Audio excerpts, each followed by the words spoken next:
आज मैं आपको अपनी एक कविता सुनाता हूँ जिसका शीर्षक है वो कूड़ा बीनने वाला।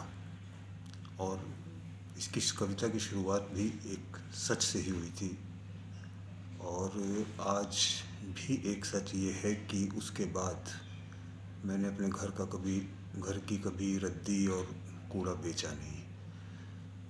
सुबह सुबह उठते ही जो पहले कूड़ा बीनने वाला मिलता है मैं उसको सब दे देता हूँ। लेकिन इस कविता से पहले 4 लाइनें एक हैं जो सुनाना चाहता हूँ। जब भी मेरा सर किसी ऊंचाई से टकराया है, जब भी मेरा सर किसी ऊंचाई से टकराया है, मुझे अपने पैरों का ही ख्याल आया है। दोष किसी और को क्या देना, इन्हें ही हमेशा अपनी चादर से बाहर पाया है। और अब मैं आपको सुनाता हूँ वो कूड़ा बीनने वाला।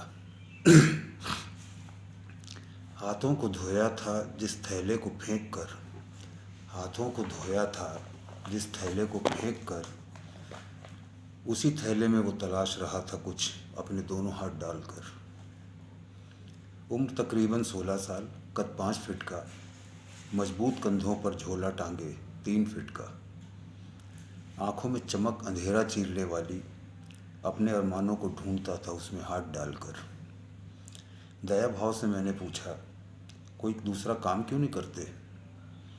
गहरी नज़रों से मुझे देख मुस्कुराया, साहब किसी भी काम के लिए पैसा चाहिए, नौकरी के लिए तजुर्बा चाहिए और तजुर्बे के लिए नौकरी चाहिए। आदमी ईमानदार होना चाहिए और साबित करने के लिए नौकरी चाहिए। क्या आप नौकरी दे पाओगे? मैं सक पकाया, उठती हीन भावना से घबराया। अकड़ गई नहीं थी मेरी, मैं कुछ रुपए निकाल लाया। नोट देखकर बोला, साहब कूड़े में हाथ डाल के कमाता हूँ,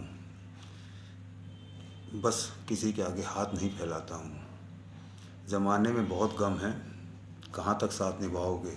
मेरे पीछे 10 और आ रहे हैं, क्या उन सबको दे पाओगे? आपकी आंखों में सवालात बहुत हैं, उन्हें भी निकाल दो, दिल से हल्के हो जाओगे। कूड़े से भी बदतर हैं ये सवाल, आप इनके जवाब कभी न जान पाओगे। मेरी टूटी अकड़ सूनी आंखों संग लौटती है, अब मेरी पत्नी थैले में कुछ न कुछ ज़रूर रखती है। अब वो रोज़ सुबह कूड़े में हाथ डाल कर मुस्कुराता है। एक अजीब सी टीस दिल में उठती है, न जाने क्यों दिन भर उसकी हंसी मुझे चुभती है। मुझे उम्मीद है आपको अच्छा लगा होगा। धन्यवाद।